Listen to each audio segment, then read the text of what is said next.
कर लीजिए या किसी डायरी में लिख लीजिए, क्योंकि इस दिन से आपका ओटीपी डालने का तरीका, यूपीआई पेमेंट का तरीका और बैंक अकाउंट को सुरक्षित रखने का तरीका हर कुछ बदलने वाला रखेगा। पहला, डायनेमिक 2 फैक्टर ऑथेंटिफिकेशन। इसका मतलब अब आपकी हर पेमेंट को जांचा जाएगा कि वो कहां से हो रही है, किस मोबाइल से हो रही है, ये आप ही कर रहे हैं या कोई और। जैसे मान लीजिए अगर आप रोज दिल्ली से पेमेंट करते हैं और एक दिन पेमेंट मुंबई से हुई तो बैंक तुरंत आपके फोन पे एक मैसेज भेजेगा जिसे आप अप्रूव करेंगे, उसके बाद ही किसी भी तरह की पेमेंट होगी, वरना नहीं होगी। दूसरा नियम, बैंकिंग ऐप में स्क्रीनशॉट या स्क्रीन रिकॉर्डिंग पर अब पूरी तरह से बैन लगेगा।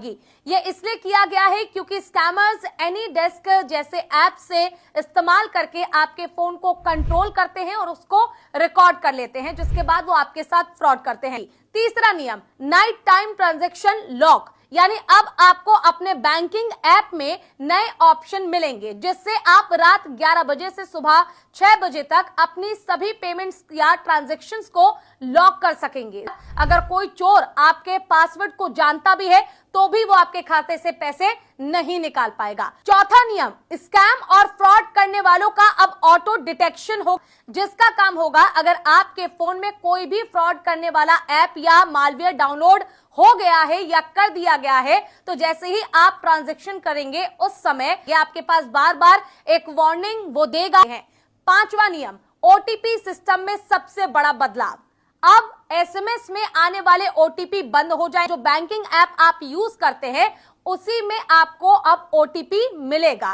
छठा नियम, अब हर ट्रांजैक्शन पे आपसे एक्स्ट्रा सवाल पूछे जाएंगे। फॉर एग्जांपल अगर आप डेली 2000 रुपए निकाल रहे हो और अचानक से आपके खाते से 50,000 या लाखों रुपए निकाले जाते हैं तो आपसे पूछा जा सकता है कि आपकी मां का नाम क्या है या फिर आप किस स्कूल से पढ़े हैं, और इन पर्सनल क्वेश्चंस का जवाब अगर आप होंगे तो आप दे देंगे, ट्रांजैक्शन हो जाएगा। लेकिन अगर स्कैमर्स होंगे तो ये यहां पे फंस जाएंगे।